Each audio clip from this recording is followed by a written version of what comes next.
बिस्मिल्लाहिर्रहमानिर्रहीम। नाज़रीन, मैं हूं आपका मेज़बान अरसान तैमूरी क्राइम इन्फो से। नाज़रीन, खोदा पहाड़ और निकला चूहा गुज़िश्ता रोज़ मैंने वीलॉग किया था। मैंने आपको बताया था कि भीरा के इलाका के अंदर सालम के रिहायशी इनाम उर्फ नामू वैनस ने एक कांस्टेबल को, जिसका नाम अवैस है, इसे अगवा कर लिया, इसकी राइफल समेत, यूनिफॉर्म समेत, और अगवा करके इसको ले जाकर एक वीडियो वायरल की। और उस वीडियो में पंजाब पुलिस पूरी को चैलेंज किया, बड़े अफसरान को चैलेंज किया, छोटे अफसरान को चैलेंज किया कि अगर मेरे पीछे आए या मेरे घर वालों के पीछे आए या मेरी फैमिली में से किसी को नुकसान पहुँचाया तो मैं किसी को माफ़ी नहीं दूंगा, मेरे साथ बड़ा जुल्म हुआ है और अब मैं उस जुल्म का बदला लूँगा, और बड़े बड़े दावे किए।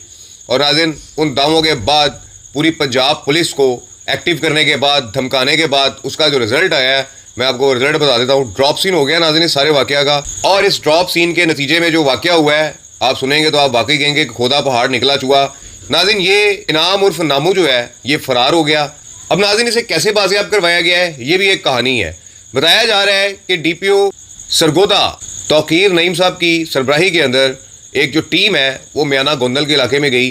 वहाँ पर उन्होंने छापा मारा, सर्च ऑपरेशन किया, और वहाँ से एक कांस्टेबल अवैस जो है ये इन्हें नाज़रीन मिल गया। अब अवैस ने मुबैना तौर पर जो स्टोरी आगे बताई है वो ये बताई है कि जो तमाम अगवाकार थे ये सारे के सारे नशेई थे, और ये नशा करके जब रात को लेट नाइट जब ये सो गए तो इसको मौका मिला अवैस को, ये इन्हें सोता छोड़ के वहाँ से फ़रार हुआ। फ़रार होने के बाद वहाँ पर करीबी एक डेरे पर गया, और वहाँ पर डेरे पर जाकर इसने पुलिस को कॉल की और पुलिस की नफरी पहुंची और इसे नाज़रीन बाजियाब करवा लिया गया। और उसके बाद नाज़रीन सारे इलाके को घेरे में लेकर सर्च ऑपरेशन शुरू कर दिया गया। लेकिन नाज़रीन जो ज़राए बता रहे हैं वो ये बता रहे हैं कि इनाम उर्फ नामू जो है ये अपने साथियों के साथ फ़रार हो गया है।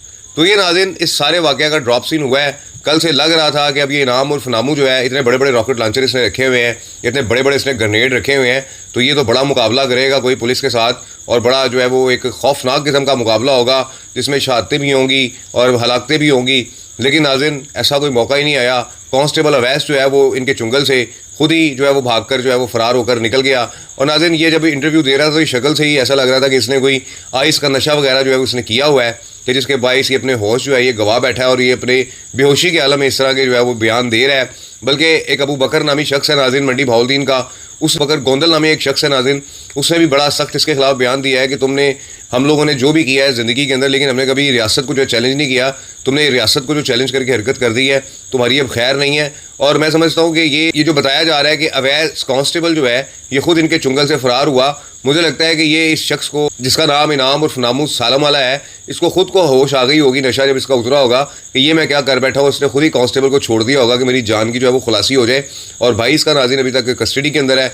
अब देखते हैं कि तौकीर साहब जो है, जो DPO सरगोदा है, हमारे लाहौर के SSP ऑपरेशन रहे हैं, ये क्या एक्शन लेते हैं कि ये इनाम उर्फ नामू को, कांस्टेबल तो उनका छोड़ दिया उसने, अब उसके साथ क्या सलूक करते हैं ये तो नाज़रीन आगे चल के पता लगेगा। लेकिन जो बड़ी खबर थी वो यही थी, ड्रॉप सीन हो गया इस सारे वाक़या का।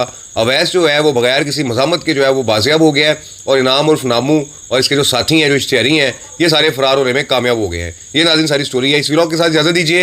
अल्लाह हाफ़िज़।